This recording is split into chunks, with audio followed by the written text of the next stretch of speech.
Jean-Marc Morandini. Bon, on va tout vous dire. Cyril Lignac, bonjour. Merci d'être Bonjour, avec nous. panique. Voilà, petite panique parce que Cyril nous a amené de superbes gâteaux, une tarte au citron. Magnifique. Oh Et là l'autre, là. c'est quoi, Cyril? Un croque-noisette. Un croque-noisette, voilà, qui sont magnifiques. On va vous mettre les photos sur les réseaux sociaux pour que vous voyez ça. C'est vraiment super. Bonjour Cyril, merci d'être avec Bonjour. nous. 17 millions de tonnes de nourriture sont détruites tous les ans en France. M6 prend le taureau par les cornes et se mobilise ce soir contre le gaspillage alimentaire.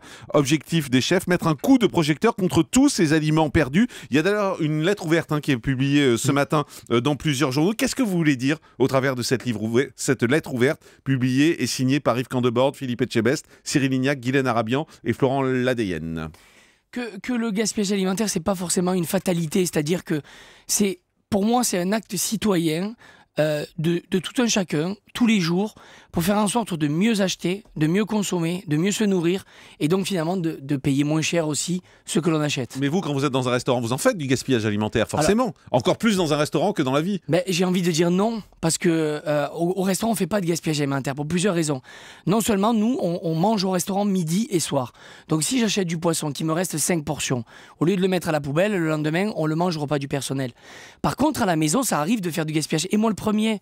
Et il faut que les habitudes changent. Alors après, je ne vais pas me positionner en donneur de leçons en disant on va tout sauver, on va tout changer, mais je compare ça un peu à la sécurité routière, c'est-à-dire que si on n'en parle pas, on va continuer comme ça. Si on en parle, on essaie de faire une prise de conscience. Toutes les semaines, je suis avec les producteurs, les agriculteurs, les maraîchers, et toutes les semaines, je m'aperçois du même problème. Mais ce gaspillage, on va y revenir, mais ce gaspillage, moi j'ai l'impression que c'est dû aux industries surtout. C'est-à-dire qu'en particulier les dates limites de consommation, on en a parlé plusieurs fois, qui sont fausses en réalité. C'est-à-dire qu'on peut consommer les produits bien après. Or, on a un peu peur forcément parce qu'on fait attention à notre santé. On voit qu'on dépasse la date. Des fois, on accepte de dépasser d'une journée, 2 journées. Et finalement, on peut la garder des fois une semaine de plus. Bien sûr. C'est leur faute. Mais il y a un débat qui est assez clair. Quand on fabrique des yaourts qui viennent en France, donc sur notre continent, et des yaourts qui partent en Outre-mer, c'est la même fabrication et c'est pas les mêmes dates de péremption. Donc, bien entendu que c'est pas parce qu'on dépasse de 1 jour, de 2 jours, de 3 jours que le yaourt il est pas bon. Et forcément qu'il y a tout ce système de consommation qui pousse derrière. Mais là, après, on se bat contre des moulins. Mais Avant, ce soir, ce qu'on va voir, c'est quoi? C'est une émission de cuisine ou une émission de conso? Ce soir, ce qu'on va voir, c'est un documentaire avec des solutions. On s'est partagé la tâche. Guylaine Arabian, elle est partie à Rungis. Yves Candebord, il est allé dans les super et hypermarchés. Philippe Etchebest est parti avec les pêcheurs et moi, je me suis occupé de l'agriculture chez les maraîchers et les agriculteurs.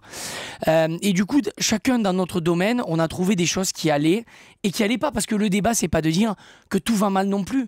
Mais moi, je suis malade quand je vois un copain agriculteur à côté de Paris qui fait des poireaux qui n'arrivent pas à vendre parce qu'on achète de la Hollande, de la Belgique et de tout, et que nous-mêmes, on n'arrive même plus à consommer ce que l'on produit. Oui, mais il y a un problème de coût aussi. Si on les achète venus de l'étranger, c'est parce que c'est moins cher et qu'on est en crise économique et que les gens n'ont pas les moyens. Alors, il y a plusieurs problèmes. Le premier, c'est qu'en effet, on peut les acheter à côté parce que ça coûte moins cher. Il y a aussi le débat de se dire, il faut peut-être acheter aussi chez soi et consommer ce que l'on a. Il faut pouvoir, c'est ça. On sait bien que souvent, c'est plus cher. Après, alors, et en plus, c'est souvent, et il faut le dire, c'est pas les agriculteurs qui se mettent l'argent dans la poche. Mais c'est important de le dire aussi. C'est pas sur eux qu'il faut taper, mais il y a tout un système autour d'eux qui fait que c'est plus cher quand on achète en France. Bien sûr, mais après... C'est tout un débat qui est terriblement complexe parce que comme vous le dites, il y a en effet forcément les charges et le travail de tout un chacun par rapport à ce qu'on peut acheter. À côté, j'étais la dernière fois avec les poivrons et il y a des super poivrons niçois et le monsieur il dit voilà, moi j'en fais un tout petit peu puisqu'après tout arrive d'Espagne donc ça sert à rien. Donc après c'est aussi une prise de conscience de tout le monde. Mais vous voudriez qu'il se passe quoi justement qui va changer la donne, c'est aussi la manière d'acheter, de consommer, d'aller sur les marchés et d'essayer d'acheter français et d'essayer de sauver un peu notre propre agriculture, quoi. Mais vous voudriez qu'il se passe quoi ce soir après l'émission? Que les gens se disent quoi? Mais déjà qu'on prenne conscience de tout ce gaspillage, ça c'est la première des choses, de mieux acheter. Comme je disais, quand je vais faire le marché, si j'ai besoin de consommer des fruits et des légumes dans la semaine, je les achète à maturité, je les achète pas verts et je me dis je vais les garder encore une semaine, etc. Il y a une chose qui est un geste citoyen que moi je ne faisais pas et qu'à travers ce programme, ça a changé mes habitudes. Quand je vais acheter des yaourts au supermarché, tout le monde le fait et vous aussi, on passe la main Bien derrière. sûr, on prend celui qui a la date la plus longue. Bien sûr, mais seulement on va le manger dans la semaine. Ouais, mais on se dit qu'il est plus frais. Mais c'est pas vrai. Bah, il a été fait il y a moins longtemps. Mais non, mais oui, mais ça changerait. Ouais, il est aussi Donc- bon, je suis d'accord. Donc du coup, le problème, c'est que tout le monde fait ça. Ouais. Et du coup, on jette C'est vrai. des tonnes Non, et mais des c'est vrai. tonnes et des tonnes et des tonnes. Et c'est ça finalement le débat. Donc ce soir, gaspillage alimentaire, les chefs contre-attaquent. Et puis il y a le meilleur pâtissier qui arrive demain soir. C'est la saison 3 sur M6. Vous allez être tous les soirs sur M6, là, non? Manque plus que Top Chef le lundi et c'est bon là. Non mais ça, je sais bien, mais c'est pas moi qui suis à la programmation. C'est une bêtise de vous mettre 2 soirs de suite là? Je trouve qu'on aurait pu faire autrement, ouais. Ouais. Surtout qu'on vous a pas vu depuis longtemps. Surtout, oui, mais bon, après, c'est comme ça, c'est pas moi qui décide. On a fait ce programme sur le gaspillage alimentaire qui est. Ça fait 1 an qu'on y travaille dessus. Ouais. On y a mis beaucoup d'enquêtes, beaucoup de travail, beaucoup de solutions. Et du coup, voilà, ça passe ce soir. Et ensuite, le meilleur pâtissier, c'est un programme qu'on a fait au printemps dernier et qui est un super programme. Et donc aussi. on connaît, voilà, c'est la saison 3. Et vous allez revenir également avec le chef en France. Pas pour l'instant, il faut que je m'y remette. En une phrase, c'est quoi? C'est aller chercher? Non, mais c'est aller dans une région et aller récupérer voilà, la culture, la tradition, les meilleurs produits et à la fin faire un repas avec les produits de la région et à ma manière avec ce que j'ai ressenti. Et ça, c'est un super joli programme parce que on met en avant les producteurs et on met en avant les traditions d'une région. Et ça, c'est quelque chose qui me plaît parce qu'au-delà de faire une émission de cuisine à la télé, j'apprends beaucoup.